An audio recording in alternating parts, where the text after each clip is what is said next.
Eu estava caminhando, o sol ainda não tinha se posto. Tinha saído de Hebrom a caminho de Siquém, porque simplesmente eu estava com o objetivo em mente de cumprir uma missão que meu pai tinha me dado. Só que eu não sabia o que me aguardava lá. Eu não sabia como que eles iriam me receber. Só que era meu pai que tinha pedido para ir lá ver como meus irmãos estavam. E eu já estava sentindo uma dor profunda, eu já estava sentindo algo que me incomodava muito em relação aos meus irmãos. E naquela caminhada eu perguntava: quem sou eu? Quem sou eu? Eu sou fruto de quê? Simplesmente da minha mãe e do meu pai só? Mas eu fui descobrindo que eu era fruto de uma história muito enrolada. Eu era fruto de um envolvimento. Eu era fruto de coisas que a minha família enfrentava e que refletia não só na minha vida, mas na vida de todos os meus irmãos. Meu pai era um cara muito passivo, era um pai muito passivo. Eu não sei porquê, talvez seja porque ele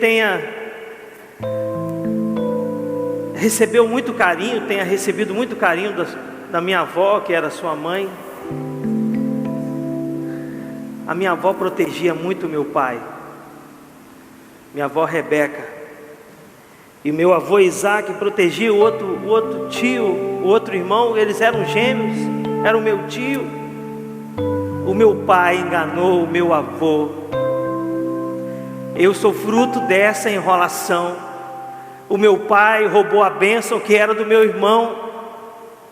Meu pai entrou em conflito com meu irmão. Eu não tinha paz com meu irmão. Meu pai foge de casa e vai trabalhar para a casa de um homem que depois viria a ser meu avô, Labão. Meu pai trabalha para aquele homem e ele apaixona pela mulher que seria minha mãe, Raquel. Mas ele foi também enganado, da mesma forma que ele enganou, ele também foi enganado. E ele teve que casar com Lia. E aí depois ele trabalhou mais 7 anos, teve que casar com a minha mãe, Raquel. Meu pai era passivo para algumas coisas, mas para as outras ele não era tão passivo assim. Meu pai teve 6 filhos com a minha tia Lia. Meu pai teve filhos com a empregada da minha tia. Meu pai teve filhos com a empregada da minha mãe. Minha mãe não podia ter filhos até me ter. Eu era fruto, eu era reflexo desse engano que a minha família vivia. Tudo isso refletia na minha vida.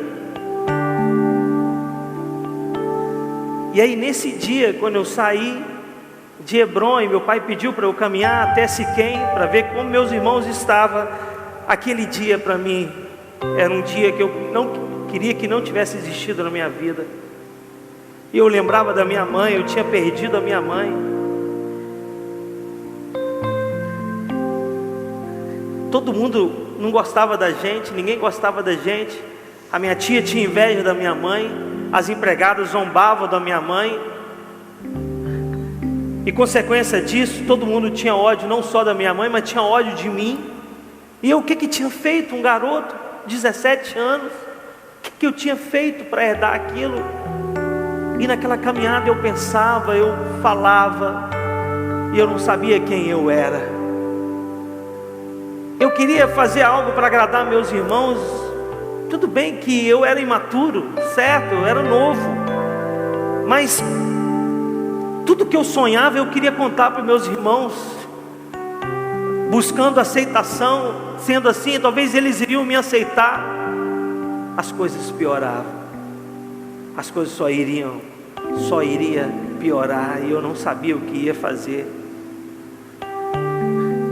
E aí eu quando eu cheguei perto, eu avistei meus irmãos de longe, eles estavam todos trabalhando.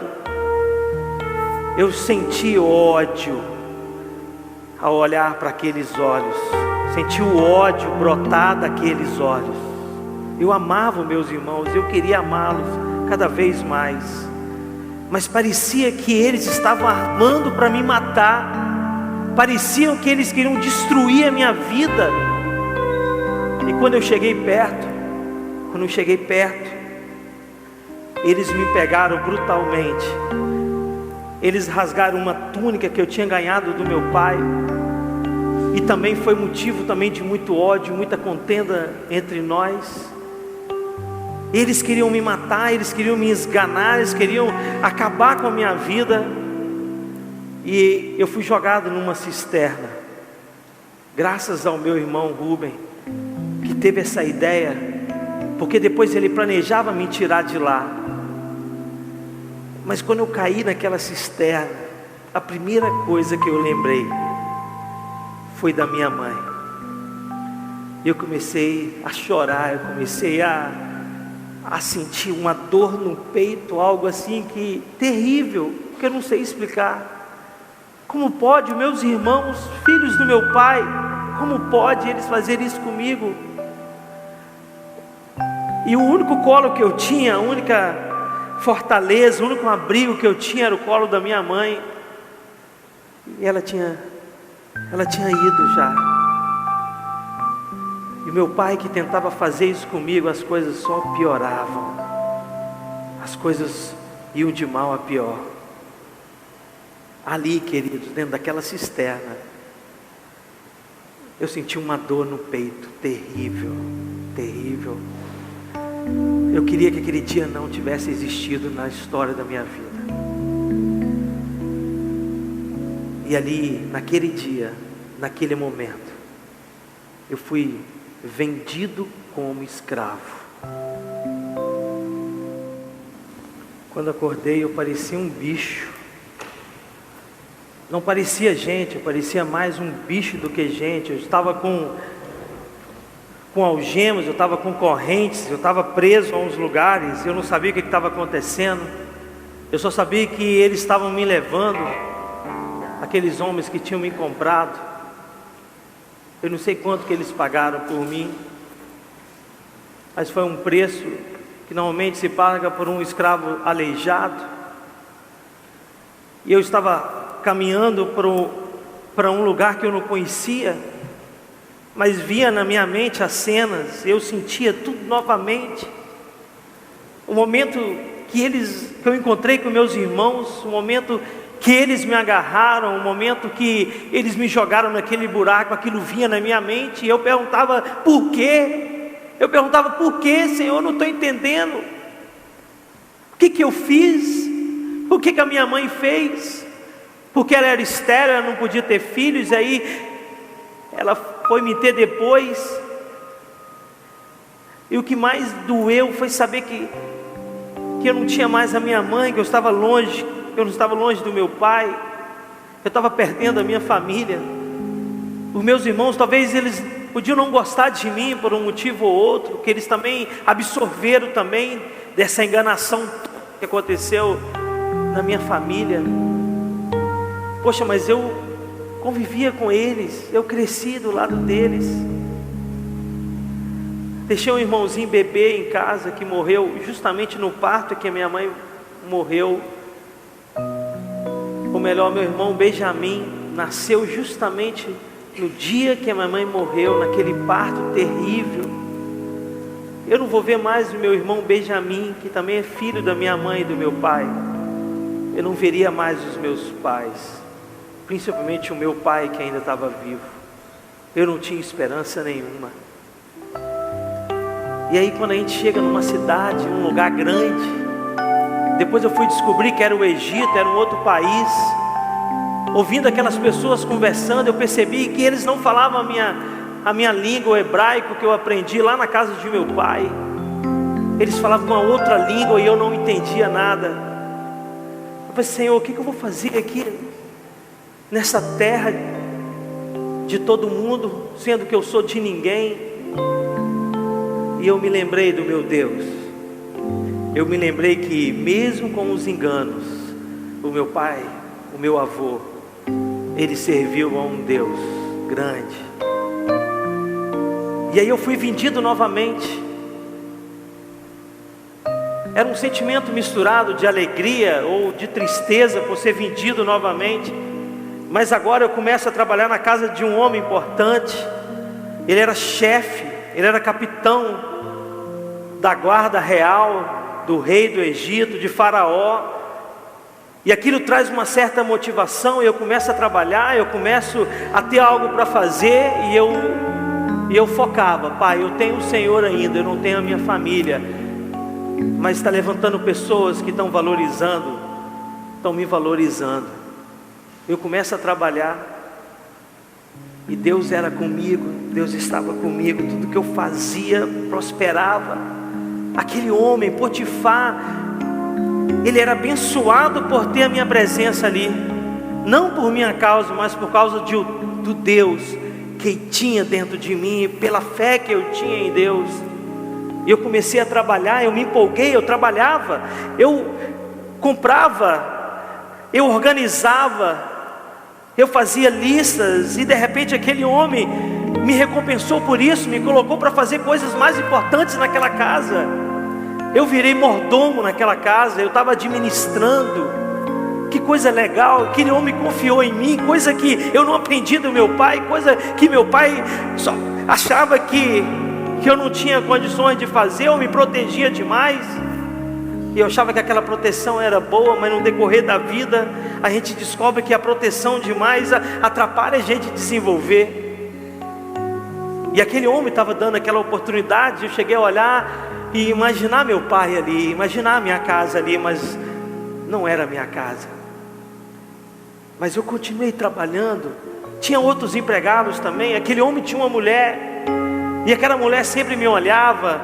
Eu falei assim: ela deve estar gostando de mim, ela deve estar gostando do meu trabalho, ela deve estar feliz porque eu estou fazendo e organizando as coisas que também é dela.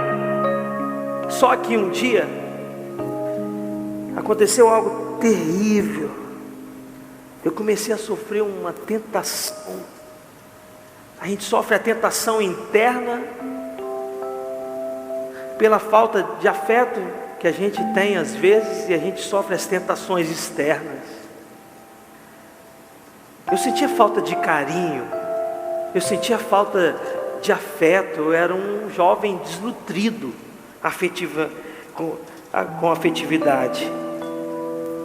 E naquele dia aquela mulher me olhou diferente. Ela me olhou de um jeito que aquilo também mexeu comigo, por ser um homem. E ela chegou abertamente, me fez uma proposta: deita comigo. Aquilo bateu no meu peito, forte no meu peito. Eu falei: eu não posso fazer isso. E eu comecei a fugir daquela mulher. Eu sabia que eu não podia fazer aquilo. Pai, mas tinha um lado da minha vida carente, tinha um lado da minha vida que estava desnutrido. Eu cheguei a pensar: poxa, ninguém me amou na minha casa, pelo menos essa mulher me amou.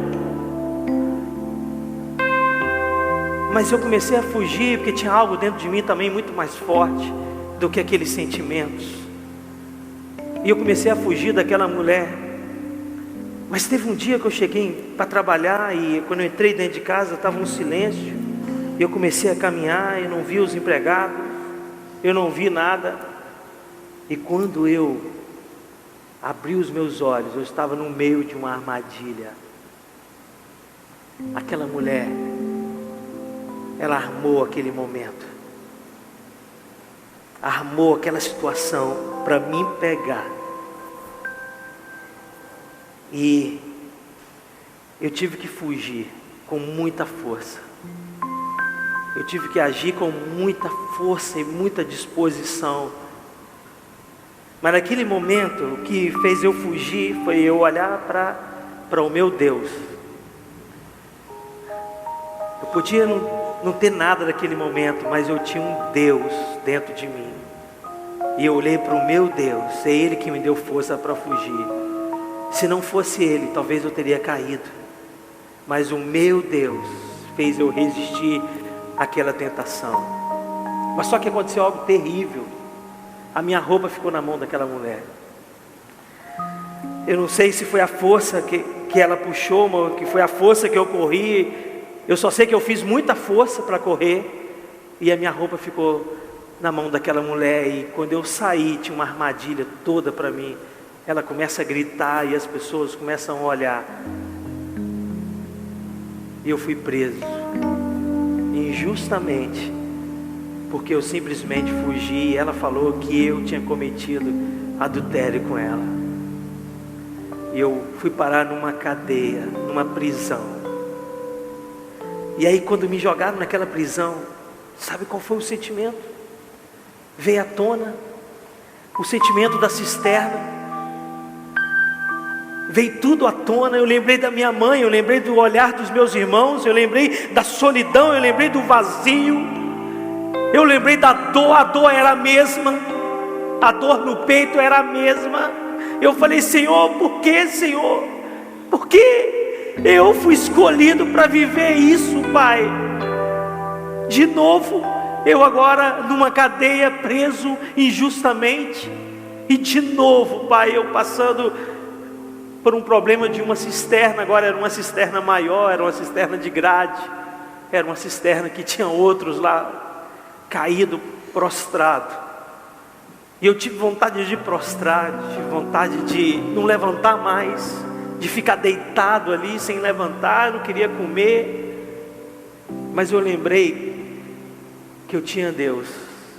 Deus estava comigo, Deus era comigo. Eu falei: Senhor, eu perdi tudo, reconquistei algumas coisas e perdi tudo novamente, mas eu não perdi o Senhor. E Deus era comigo ali naquela prisão, a ponto deles me colocarem como ajudante ali do carcereiro. O carcereiro pediu para eu segurar algumas chaves, e com o passar do tempo eu já estava abrindo e fechando as celas de outras pessoas. Eu era responsável por uma ala naquela prisão. E eu lembro que foi preso ali um tempo depois um padeiro e um copeiro que servia ao rei do Egito, que servia a Faraó. E era eu que ia lá e às vezes abria para eles e levava comida para eles, levava alguma coisa para eles. Eram pessoas felizes, mas eles foram ficando tristes. Mas teve um dia que eles estavam tão tristes, que eles parecem que iam morrer. Eu cheguei: o que aconteceu? E o padeiro e o copeiro, eles começaram a contar um sonho que eles tinham tido na noite anterior. E eu falei assim: será que isso não é Deus que quer dizer alguma coisa?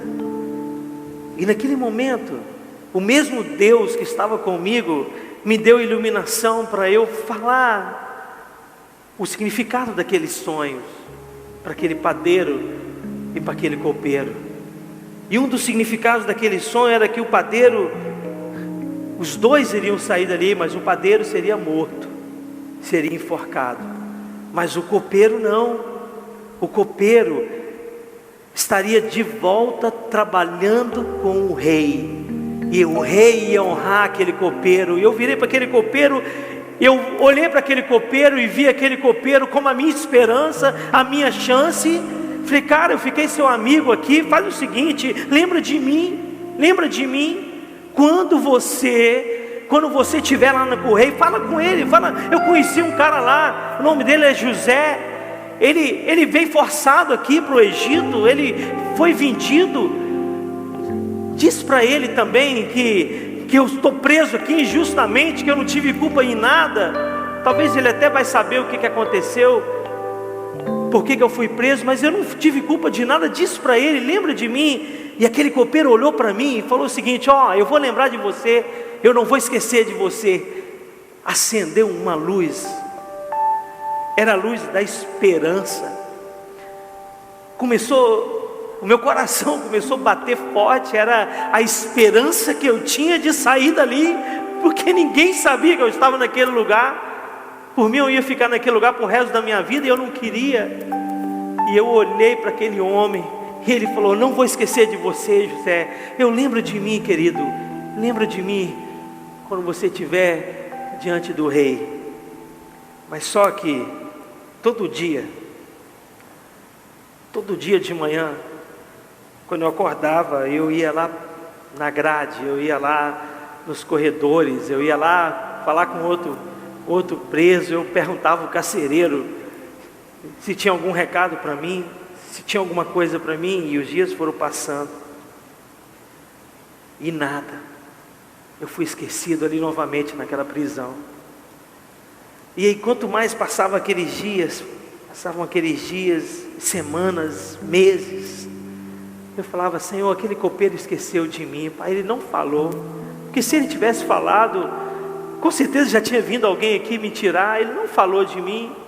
Eu vou ficar aqui até quando? E cada dia que passava era uma eternidade. Era uma eternidade. E eu fiquei ali naquela prisão, preso, sem esperança de sair. Só que teve um dia que o copeiro se lembrou de mim. Eu não sabia que naquela noite anterior Faraó tinha sonhado, e quando o Faraó sonhou, aquele copeiro se lembrou. Tem um cara na prisão que ele falou isso, e ele contou toda a história, e Faraó: manda chamar esse cara. E aí eu estava lá, só que eu não sabia que era aquele dia, porque já tinha se passado 2 anos. Eu fiquei mofando naquela cadeia 2 anos. Só que eu nunca sabia que dia que era. Parecia uma eternidade. E naquele dia, quando me chamaram, eu falei: não, deixa eu fazer a minha barba, eu estou parecendo um monstro, um bicho. Deixa eu cortar o meu cabelo, deixa eu trocar essa roupa. E aí, eu chego diante daquele rei, eu chego diante daquele reino. Minutos atrás eu estava no meio de um lugar horrível, eu estava feio, e agora de repente eu estou num outro lugar, e aquele homem fala assim: então você vai revelar o meu sonho das 7 vacas magras, das 7 vacas gordas, e as magras engoliam as gordas, das 7 espigas, que as espigas mirradas devoravam as espigas cheias. E eu falei assim: eu não, o meu Deus vai revelar o seu sonho. Eu poderia ter chegado ali, sabe o que era o homem falando? Era o seguinte: ó, tá, tudo bem, mas manda esse copeiro embora, eu não quero ver esse cara nunca mais na minha vida. Mas não, Deus estava comigo, e Deus faz a gente passar por algumas coisas. E aí eu estava começando a entender algumas coisas que na minha caminhada eu não estava conseguindo entender. Ali as peças estavam se encaixando, e eu comecei a falar para o rei, eu comecei a dar conselhos para o rei. Eu falei assim, eu dando conselhos para o rei, e ele se interessou por aqueles conselhos. Eu comecei a falar do fundo de reserva que nós iríamos criar a partir de então. Comecei a falar do fome de 7 anos de seca que nós iríamos enfrentar como terra, não só como o Egito. E aquele homem me coloca para fazer algo que eu nunca imaginava. Aquele homem me coloca como governador do Egito. E aí, para receber uma posição daquela de honra, para fazer parte do governo, aí eu comecei a perceber que eu tinha que ter passado por tudo que eu passei, para Deus moer o meu coração, para Deus tirar tudo e qualquer tipo de orgulho, para que naquela hora não houvesse soberba no meu coração, mas que houvesse a humildade, a submissão de saber que eu estava ali por causa de um Deus maior que existe e estava bem presente na minha vida. E eu começo a trabalhar, eu começo a ter uma equipe, eu começo a ter uma equipe de governo, pessoas que me ajudavam, pessoas que estavam do meu lado. Cada vez mais eu tinha mais influência, cada vez mais eu tinha mais pessoas para reunir. E quando passa aqueles 7 anos de fartura e vem a fome começa a assolar o mundo inteiro. Houve fome em toda a terra. E vieram pessoas de muitos lugares, não só do Egito, mas pessoas de todos os lugares vinham procurar comida no Egito, porque eles ficaram sabendo que no Egito tinha comida, no Egito tinha administração, tinha fartura, tinha uma reserva. E aí meu pai fica sabendo que tinha comida no Egito. E meu pai manda meus irmãos ir até o Egito. E quando eu vi os meus irmãos, quando eu reconheci os meus irmãos, eu sempre tive medo daquele momento. Eu sempre imaginava que aquele momento não ia acontecer mais. Mas eu pensava que aquele momento poderia acontecer, mas eu tinha medo daquele momento. Um homem forte, um homem que agora estava com poder, mas eu tive medo daquele momento. E quando eu olhei para meus irmãos, eu não sei explicar o que eu senti, mas uma dor no peito. E tivemos vários acontecimentos, até que eu me lembro que Benjamim veio depois. E eu queria ver Benjamim. Era o meu irmão de sangue, de carne, era o meu irmão que também era filho da minha mãe. E quando eu olhei para Benjamim, o meu coração acelerou. Eu não sabia se eu chorava ou se eu ria, mas eles não sabiam ainda quem eu era. Aquele momento foi um momento que a atuação de Deus me inundou a minha vida, inundou o meu coração de tal forma que eu tive vontade de abraçá-los, de beijá-los, não só o meu irmão, mas todos os meus irmãos, não só o filho da minha mãe, que era Benjamim, mas todos os meus irmãos.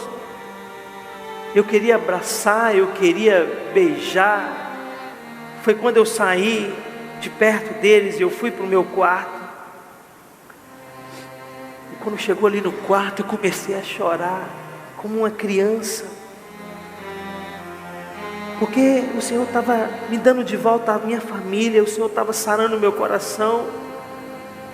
E quando eu olhei para os olhos dos meus irmãos, eu não via mais aquele ódio, mas eu via um sentimento de arrependimento. Eles também amadureceram, eles também cresceram. Quando eu encontrei para o meu pai, então, e quando meu pai viu meus filhos, antes, meus filhos nasceram, eu casei, meus filhos, eu tive 2 filhos, antes de eu encontrar com meus irmãos, meus filhos já estavam crescendo, Manassés e Efraim. E Manassés, eu coloquei esse nome, porque o Senhor tratou a minha memória. Toda vez que eu chamava Manassés, eu falava assim: o Senhor me fez esquecer do sofrimento que eu passei na casa do meu pai. Era o significado de Efraim, de Manassés. E eu falava: vem Manassés. E quando ele me abraçava, vinha aquele sentimento: o Senhor me fez esquecer todo o sofrimento que eu passei. Quando vinha Efraim, então, Efraim me fazia lembrar os momentos prósperos que eu tinha passado naquela terra. Eu tinha uma família, eu tinha uma esposa só. Deus tratou meu coração de uma tal forma que eu tinha tudo para absorver. Eu tinha tudo para ser um cara promíscuo. Eu tinha tudo para envolver com um monte de coisa no Egito, principalmente depois que eu fui tentado pelaquela mulher. Eu tinha tudo para ter várias mulheres. Eu tinha tudo para ter também filho com as empregadas do meu patrão. Mas eu tomei uma decisão de romper o engano que estava tendo na minha família. Eu tomei uma decisão: eu quero ter uma esposa só, eu quero ter filhos lindos. E aquilo fez diferença na minha vida. E aí, quando eu acabo de abraçar o meu pai, depois de passar toda essa cena na minha cabeça, o sentimento era: que eu te louvarei, Senhor, não importa as circunstâncias. Era um sentimento do cumprimento da vontade de Deus na minha vida. E eu poderia perguntar: mas Senhor, por que Eu tinha que passar tudo isso para que a tua vontade fosse cumprida na minha vida. Mas Deus queria, Deus permitiu todo aquele trajeto para forjar o meu caráter, para me aproximar ainda mais, para me tornar maduro,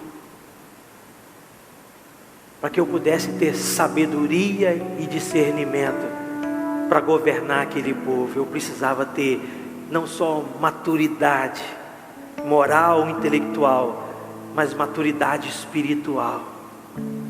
E eu entendi que tudo aquilo que Deus permitiu foi para que eu tivesse essa maturidade de querer Deus, não pelo que Ele pode fazer, não o que Ele pode me livrar, mas querer Deus pelo que Ele é, porque Ele não é homem para mentir.